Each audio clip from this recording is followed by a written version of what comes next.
Hello, I'm Brent Wilsey. With me is Chase Wilsey. We're from Wilsey Asset Management, and welcome to today's Smart Investing Daily Briefing. Well, a professor from the University of Missouri came out with the impulse that has a negative effect on your investments. And what it is a classic Wall Street example of saying, knowing when to get out. Well, she's saying that most people don't know when to get out. It's a matter of luck when they do it. So if you're not doing that, don't worry about it because most people get it wrong. And it's just a lucky thing when you do it. What she does say, however, is understand your situation. There are times you should get out.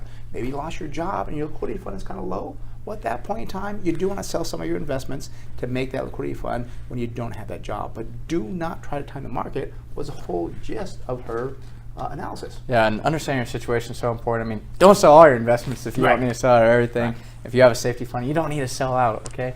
And I mean, the reason people sell out is because of emotions. They say, oh, I think this is going to happen. And emotion always trumps reason. As much as people say, oh, no, I get it, I'm so smart. Kind of funny, the more confident a person is, the more likely they are to try and time the market, which has proven them to do very poorly, which is why the average investor has averaged 2.5%. Probably false confidence is what it actually is. Exactly. The numbers, they just think they're confident, yeah. Mm-hmm.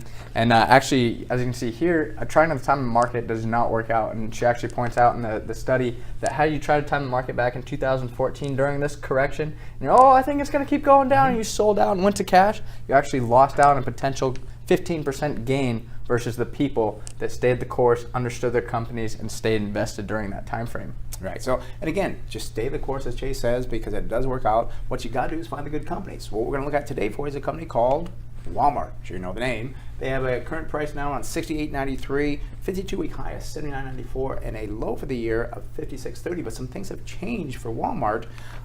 Basically, they had to increase their wages because of the minimum wage going up and so forth. They were ahead of it. They weren't paying very well. Well, that hurt their expenses. It hurt their earnings. This stock was around a high of 89 when we sold it.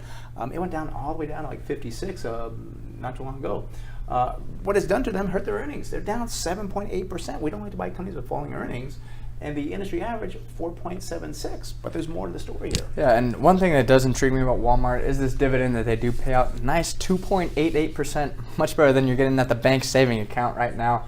Payout ratio for them is only 42%. That means they only pay out your dividend with 42% of their earnings. That gives me a lot of comfort in the dividend going forward, and maybe they'll increase the dividend. I don't know. We'll see as time progresses. Getting our target sell price going up to January 2018. Estimated earnings per share on a GAAP basis are $4.36. Gives us a target sell price of $71.94. So not much room for growth there. I wouldn't be buying Walmart right now. Time to buy is actually when it's $56, $60 a share. Yeah, and I think it's a good company if you have it now, hold on till it hits this price and watch it. Things can change with the expenses and so forth. So, all right. So let me ask you: are you concerned on your investment, your return? Maybe you're not getting the return you want. Saying, "Gosh, my money's not doing anything." But a guy called the office the other day, said, "For 20 years, I made no money." And he's coming to us, obviously.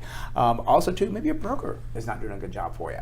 So if this sounds like this may be your situation, maybe it's time you gave us a call. We've been managing money for over 30 years successfully. Maybe it's time. Maybe it's time. Phone number here is 858-546-4306, or you can contact us at our website, smartinvesting2000.com.